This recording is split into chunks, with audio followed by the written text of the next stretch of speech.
Months, you've constantly heard about plasma. You've heard about people hunting for plasma. You've seen messages of people saying, can you help me find plasma for a loved one, etc., etc. Plasma is a word that everyone is now familiar with. Well, yesterday, in a big shift from existing standards as far as COVID treatment is concerned, the government has cancelled, it has dropped plasma therapy from COVID management guidelines, saying it was found to be ineffective in preventing deaths or even severity of infection. So after 14 months, plasma has been cancelled.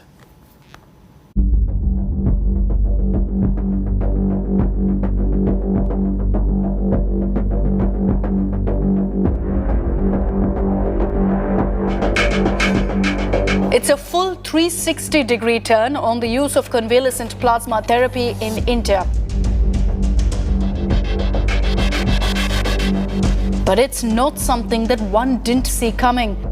For months, the ICMR and National Task Force were deliberating on dropping plasma therapy for treatment of COVID patients admitted in hospitals with moderate to severe disease.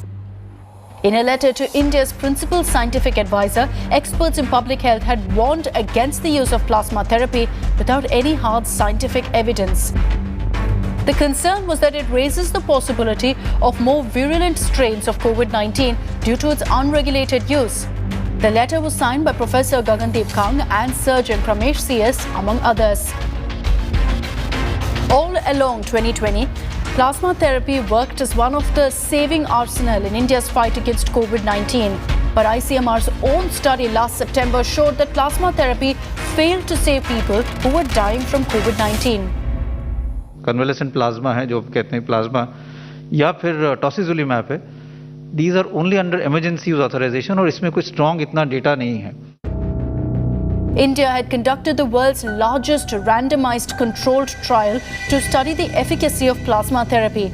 Trials were done on 464 patients in April and July at 39 centers across India.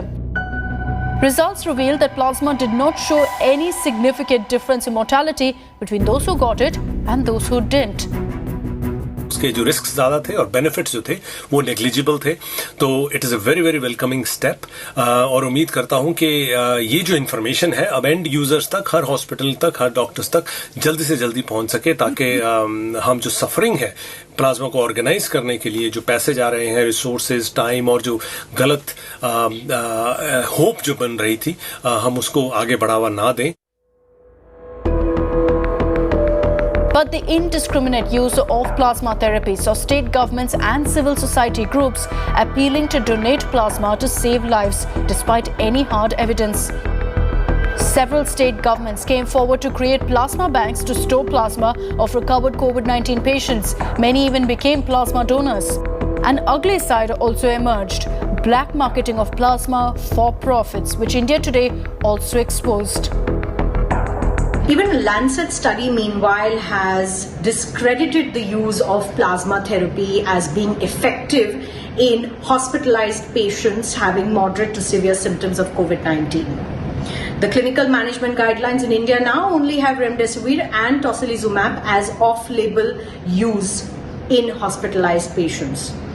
Meanwhile, one is left asking, was plasma therapy a sense of false hope all throughout last year in the fight against COVID-19, and what will happen to the plasma banks that have been set up by many states in hope to save lives during the pandemic? With Sneha Mordani, New Delhi, Milan Sharma for India Today. So let's quickly just recap for all of our viewers. Most are going to be already familiar with this. For the sake of everyone, so that this show is useful to all of those watching, let me tell you what plasma therapy is and also why it has now been dropped. Now, plasma therapy is known actually as convalescent plasma therapy. It is an experimental procedure that was used to treat COVID here in India. Plasma taken from a person who has recovered from the COVID-19 disease. It was injected into a COVID-infected patient because it is said to contain antibodies to fight the disease. So that's the broad framework, the broad idea of how plasma therapy actually works. Now let's tell you why plasma therapy has been dropped by the government in that big announcement yesterday, which was reported first by India Today. It has found to be that there is poor evidence over the reliance. There's an over-reliance on incorrect anecdotal evidence as far as the effectiveness of plasma therapy is concerned. The healthcare system has been extra burdened because of people running around looking for plasma therapy and committing resources towards the application of this therapy. A lot of unnecessary panic, unnecessary demand, for this kind of thing. Remember, when you're asking for plasma, there is going to be a supply of it, and that takes up valuable healthcare resources, and also it is expensive because it is in short supply. So that's a short overview of what plasma therapy is and why the government has now decided to drop it.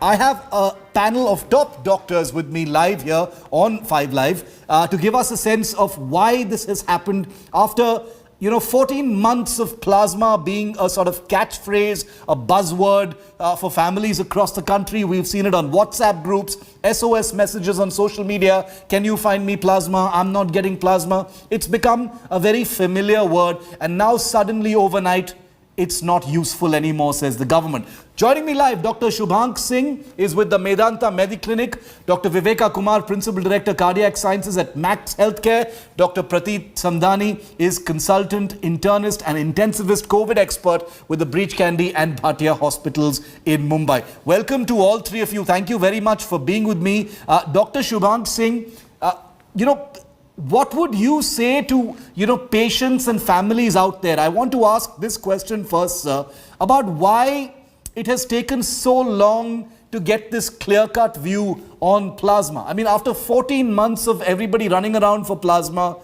the government has taken this decision, sir. I would say that, no medication is 100% effective against COVID. Yes. So the clinicians usually decide according to the severity of disease or the stage of illness. So plasma, I won't say that it was absolutely not beneficial at all, or in the study we found any harm effects of that. However, the points you mentioned are right, that we have seen in Delhi NCR or in northern part of the country there were plasma bidding as well. People running these kind of social campaigns as well. Yes. There was a panic reaction when somebody is sick at home that they might need plasma. However, it was not a definitive treatment. So there are different types of strategies, which I would say the medications which are tried for COVID, mild, moderate, and severe disease. And one should not rely on just one form of treatment. However, this kind of notification from the government stating that this is not the only effective medication would be, a good public health message that they need not to panic, They should communicate well with their treating clinicians, and they may decide at which stage of illness, which medication or injections like remdesivir, steroids, or other medications are effective. Okay, interesting. Dr. Samdani, what would you add to that? Because, patients are wondering, they're trying to come to terms with this new rule now. Because earlier the dynamic was look for plasma. It's going to be this magical cure for, what your loved one is suffering from. And now overnight, they've got to get used to the fact that, maybe that was completely wrong because the government has now formally said it. How does one explain this to people, sir? Shiv, let's go through this in a very scientific manner. Let me take you historically. What is plasma therapy? Actually, plasma therapy was started by one Dr. Emil in 1890, where he actually injected horses with diphtheria. And then he took out the plasma and gave it to people, and he found that they were effective. The first human was Sensei to do it in France. Now, what happened to plasma therapy in COVID-19? I agree with you. We did have a label to use it in the beginning. As we've evolved, we've had 3 major studies across the globe to say that plasma therapy is not beneficial. And this is the science behind it. The science is that first you had the recovery trial. The recovery trial studied about 11,000 people, and they found no benefit of mortality, no benefit in preventing patients from going on the ventilator, no benefit in decreasing of oxygen requirement in a moderate to severe patient. So that's where plasma had a standstill.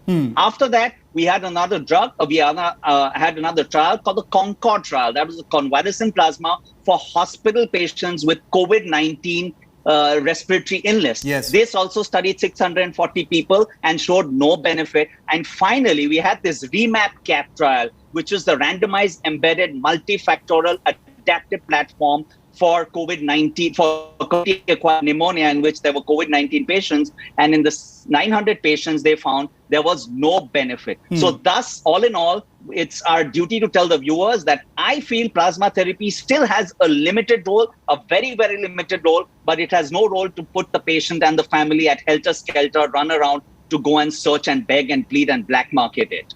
The limited role that plasma therapy may have is very, very early in the disease. I would say ideally in the first 3 days of the disease, up to a maximum 6 days, when the virus is in the replication phase. The moment it's later than that, it has no therapy, and thus it has been dropped out by the ICMR. Okay, very interesting, because you know the running helter-skelter and the desperation is precisely what has defined the whole plasma, the quest and the hunt for plasma. Dr. Viveka Kumar, there were many doctors initially. I know science in many ways is a quest in terms of exploration, discovering the unknown, trying new things, especially when you're up against an unknown enemy. But there were many prominent faces in the healthcare system who had propagated plasma therapy as some kind of a possible cure for extreme situations in COVID. Were all those people plainly wrong? Were they depending on anecdotal evidence, or was this just one of those things that happens when you're up against an unknown, sir? Yes, Steve. So let me tell you that there the science has to be based on the evidence-based medicine, and it was logical that plasma therapy would have worked. But when we looked at the trials, the data, and as recovery trial did show, and the data from India also showed that it's not benefiting at all. And that is where the evidence-based medicine has got its roots. Now we have shown that it is not working. Logically, it was thought that initially it was working. Now we have large number of patients who have been included in trial. Yes. So we are not going by anecdotes, but the evidence-based medicine, and that is why now it is wiser not to chase plasma, but the other stabilizing and evidence-based medications which are effective in this deadly pandemic. Okay, very interesting, because the cancellation of plasma as a COVID treatment protocol is actually the fourth big change to India's COVID management guidelines in the last 1 year. It was the fourth decision that was taken, the latest one being plasma being dropped. There are many other therapies that are still conducted in India, which have a similar sort of situation abroad. Some of them are embraced abroad, some of them are not, like plasma. Let me just, let's get all of our three doctors to stay with me while I recap for you what the current status is with those other therapies. Convalescent plasma therapy has been dropped from the treatment guidelines by the government of India because there is little evidence to show that it has helped in saving lives. Sneha Mordani now breaks down India's treatment protocol to explain how there's actually very little evidence to show that whichever medicine is being used now to help manage the infection is working effectively. There are lots of unknowns with many other protocols that are still operational in India. Take a look. Plasma therapy has been dropped from India's treatment protocol. Top scientists say this was much needed. Experts say that this has been doing more harm than helping. By the time antibodies are administered, most patients have gone past the need for additional antibodies. There is also a concern that if plasma is given to someone who's immunosuppressed, that is someone with low immunity, the virus will get a chance to study the antibodies and make adjustments, leading to dangerous variants. The Indian Council of Medical Research has cited poor evidence, over-reliance on anecdotal evidence which may be misleading, burdening of the healthcare system, unnecessary panic and unreasonable demands for it, as well as the cost of plasma therapy as the main reasons behind the scientific body taking this call. But the government does admit that when it comes to SARS-CoV-2, we have made little progress in finding a treatment. We've made huge research as far as vaccine is concerned, but developing an antiviral drug has not been that rapid, and that's because viruses are always difficult to treat in terms of developing drugs, because like we've seen, they tend to change, they tend to mutate, and therefore you are really chasing the virus rather than developing strategies. Factor this in. In India's treatment protocol, whichever medicines are used are repurposed drugs. These drugs are under investigation and there is little evidence to show that they work effectively. Therapies based on low certainty of evidence are ivermectin, which is an anti-parasitic drug, hydroxychloroquine, which is a 100-year-old medicine used for malaria and other ailments, and inhalational budesonide, which is to control wheezing and shortness of breath. Then there are off-label medicines like tocilizumab and medicines that have got emergency use authorization like remdesivir. What about other medications like blood thinners, heparin and steroids? The government says restrict the use and only use when the doctor advises. When the patient is moderately ill, anti-inflammatory or immunomodulatory therapy should be considered. This involves the use of steroids like dexamethasone. Heparin should be used only if there is no contraindication. HRCT chest should be done only if the condition is worsening. Biomarkers like CRP, D-dimer, CBC, KFT, IL-6 are all to be done if the condition is only worsening. The same applies to the patient if he is moved to an ICU. What do we now know about dexamethasone? Well, this is an inexpensive steroid that's being used in India. It modulates the immune response. It helps in treating autoimmune diseases such as rheumatoid arthritis. It is also used to treat other inflammatory conditions such as allergies, breathing disorders, skin conditions, among others. It was first produced in 1957 and has been in use since 1958. But it can only be used during moderate illness and on doctor's advice. The wrong usage is triggering mucormycosis of black fungus. Now, indiscriminate use of steroids, as we are seeing of late, is leading on to the increase in the blood sugar levels of a lot of individuals. This makes very easy for the mucor to go and invade the system. The novel coronavirus has thrown up challenges like never before. Like other countries, India too is using what it has at its disposal at best to manage the infection. In the absence of a definitive treatment for this infection, it is not unusual for the treatment protocol to change. In fact, there is a possibility that the treatment protocol could change even further in days and weeks to come. In New Delhi, Sneha Mordani for India Today.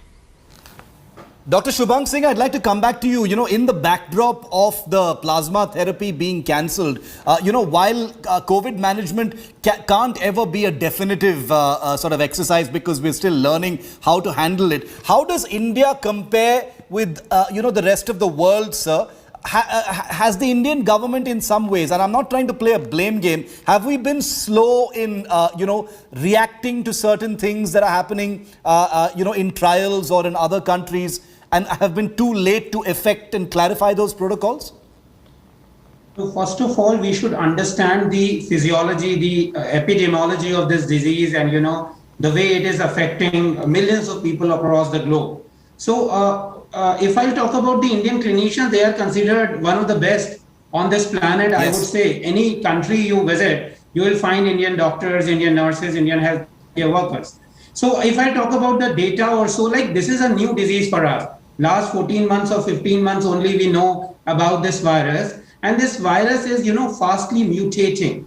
So any antiviral drug against this virus is difficult to, establish the 100% efficacy of this. However, we have developed vaccines, which is a good part. Yes. So people should understand that prevention is easy. So prevention is better than cure. We know this. So most important thing about dealing with this disease, when I talk about, at India at large is CAP, knowledge, attitude and practice. People should understand what is, shown on media, on various articles they are reading, that knowledge about disease is very important.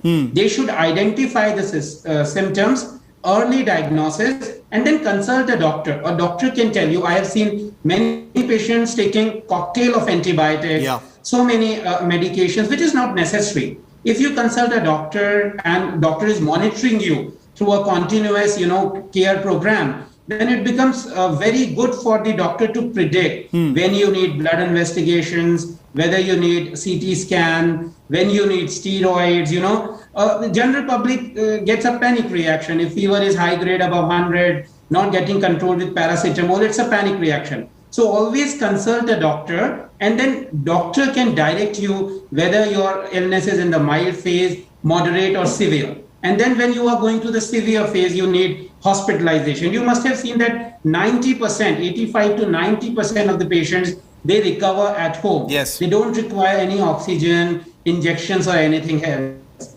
However, other 10 to 15%, I would say, they might require oxygenation, anticoagulants, they might require steroids and other antibiotics and remdesivir, etc. So it's too early to say that this treatment or this therapy is 100% effective or not, because it depends on the patient's immune response as well. So I would say that plasma was also helpful in some of the patients, not all, and it also depends on the stage when you are using the plasma therapy. Yeah. So blindly, everyone can't be put on one single therapy. This is very clear to us when we are dealing with this disease. So early, we should trace all the cases, treat them, and isolate anyone having symptoms. This is the only way we can fight with disease. But obviously, newer treatment will be coming later or sooner, depending on trials in different parts of the globe. And also about vaccines, also we are hearing the same.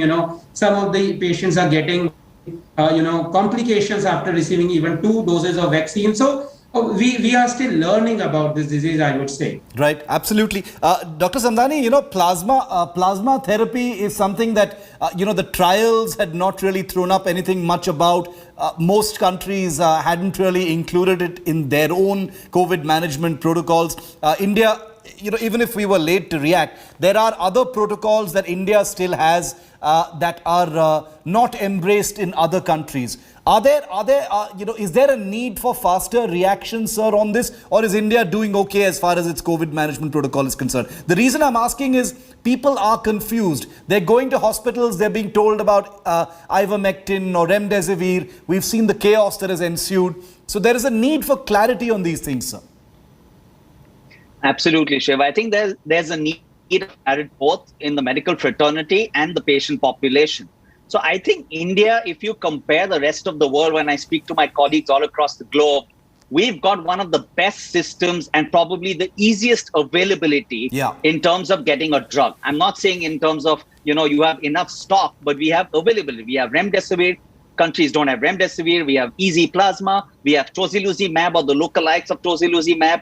We have other drugs that are available. Many countries don't have it. So I think India is right there in terms of sources of drugs and ease of using. But we don't need a late reaction. We don't work through anecdotal data. We work through real-time data. Yeah. The most important thing, Shiv, here is that each country, each population, each ethnicity reacts differently to each modality of treatment, not only in COVID, but any other infectious diseases. So we need to study our population base, and that's why every country or union insists on their population data, because their reaction is different to the action of the infection. So I think we are right there. We are speeding up processes, we are streamlining processes, and we should overcome all this. Dr. Viveka Kumar, the dropping of plasma therapy as a COVID treatment protocol yesterday was the 4th such action in the last, in the last 1 year. Is there a likelihood of more such, updates happening? I'm sure the answer to that is yes. But given the current scenario as far as the COVID treatment protocols and drugs are concerned, could you give us your expert view on what else you think may see some kind of a rethink? Yeah, so I think it's an ever so changing science, and we don't have the last word yet to be written on this topic. So I would say that even now remdesivir has come under the cloud of suspicion that whether we should be giving to which group of patients, and so I think one by one right from, as you rightly showed in your show, that right from hydroxychloroquine to ivermectin and other therapies has fallen apart and they have not been really found to be effective in this treatment. I think the new drug which has been brought on by DRDO, the Yes. Hydroxyglucose and other things would come, and as my co-panelists have said, that the therapies are in evolution fast. But let me tell you, this pandemic came so quick, so fast, and spread all over the country that it created havoc. And I think did not give much time for the healthcare system to really take stock of the situation. But I am sure that there are, within 6 months, as today Prime Minister also ensured, that the vaccines and all the precautions, and with the newer antiviral medications, probably we will be conquering this disease in the near future. Well, I'm glad you mentioned the DRDO drug, Dr. Kumar, because we have a full report on that and we'd like to update our viewers on that. The first doses of it were unveiled yesterday by the Defence Minister. The Institute of Nuclear Medicine and Allied Sciences has made this drug called 2-deoxy-D-glucose or 2-DG that has the potential, they say, to arrest the spread of coronavirus in the body and reduce the intensity of symptoms. It targets the virus-infected cells and prevents the spread of the virus, says the DRDO and its private sector partner, Dr. Reddy's. It's a powder that comes in a sachet which you have to mix in water and then have. This is what the prescription of this drug says. Defence Minister Rajnath Singh and Health Minister Dr. Harshvardhan launched the drug and gave away the first batch of 10,000 sachets to Delhi's AIIMS and the Army Base Hospital. Manjeet Negi brings you this full report. India has added another arsenal in its fight against coronavirus. The first batch of the 2-DG, or the drug known as 2-deoxy-D-glucose, the drug known to reduce oxygen dependency in hospitalized COVID-19 cases, was unveiled. आज के दिन जो ये नई दवा 2-DG के नाम से देश के लिए उपलब्ध कराई जा रही है, doctor Reddy's lab already vaccine के फ्रंट पर भी महत्वपूर्ण भूमिका निभा रहा है और कोविड के खिलाफ हमारी लड़ाई में, उसी जंग में हमको और मजबूती प्रदान करेगी। कोविड में विशेष रूप से यह ड्रग बहुत ही अपनी प्रभावी भूमिका का निर्वाह करेगी। यह आशा और उम्मीद की एक नई किरण लेकर आया है। हम कोविड पर विजय प्राप्त करेंगे, इस संकल्प के साथ हम सबको आगे बढ़ते रहने की आवश्यकता है। The drug developed by the Defence Research and Development Organisation in collaboration with Centre for Cellular and Molecular Biology, Hyderabad, and Dr. Reddy's for treatment of COVID-19 was approved by the Drugs Controller General of India on May 8th for emergency use in moderate to severe cases of COVID-19. Clinical trials results show that the drug helps in faster recovery by settling in the virus-infected cells and preventing virus growth by stopping its synthesis and energy production. The drug is prescribed to be taken orally, dissolved in water. Hospitals will begin to receive supplies of the drug. To start with, nearly 10,000 doses will be supplied to various hospitals in Delhi. DCGI ने approval दे दिया है emergency use एडजवेंट therapy. सो ये अभी पिछले 10-15 दिन से जो हमारे पास था वो कहीं हॉस्पिटल्स में डॉक्टर का प्रिस्क्रिप्शन के ऊपर भी दे रहे थे। अच्छा सा रिकवरी है पेशेंट्स में, जल्दी से रिकवर हो रहा था, ऑक्सीजन का डिपेंडेंसी बहुत कम था। Drug manufacturers claim that the drug will be effective against all variants of the SARS-CoV-2 virus currently circulating in India. The second wave saw higher dependency in moderate to severe cases of COVID-19 effectively. The use of 2-DG drug could begin to provide some relief and reduce stay in hospital for COVID patients. Bureau Report, India Today. I'd like to get a last round of answers from our top doctor panel here on India Today. Dr. Shubhang Singh, starting with you, one of the things that has defined this entire pandemic has been the suffering of patients, families who've been running around. They are told one thing, they respond to it. They're someone says something to them on WhatsApp, they follow it. a relative says something, they listen to that. Hospital says one thing, they listen to that. There's been a great deal of confusion and suffering because of the multitude of advice that always comes here in this country. What would you say to families and patients out there, sir? Because on our shows we like doctors to speak directly to the public as well. What would you say to people out there right now who are feeling a sense of confusion ki aaj plasma therapy chala gaya, kal what will happen? What would you say to them, sir?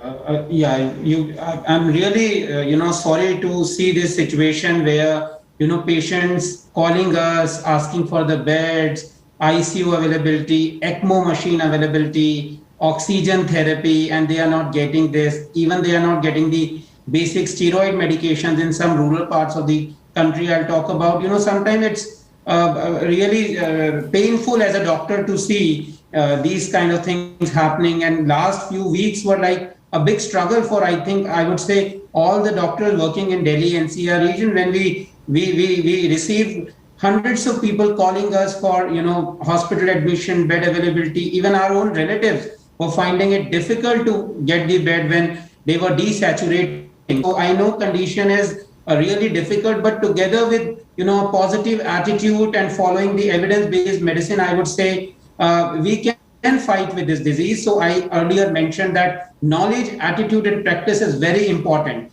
The moment you start with some symptoms, maybe throat ache, fever, coughing, immediately get your test done. Yes. If test is not possible, just isolate yourself. Consult a doctor, start with symptomatic treatment or home-based treatment, but be in a regular touch with doctors. I've seen patients, having fever for 10 days, 12 days, 15 days, still not going for CT scan or consultations or so, thinking that this will, this will be fine on its own. So you should always consult a doctor. Any, general statement whether CT is not required or steroids are not useful or plasma is not useful is not going to solve the purpose. What is most important is that patient should understand, community should understand that, no doctor, no hospital can treat them. They themselves, with a positive approach, with a right approach, they can be cured, but they need to, have basic facilities of connecting with a doctor, maybe with teleconsultation or over a phone, or maybe visit if possible, and only go to the hospital when they are, desaturating, oxygen going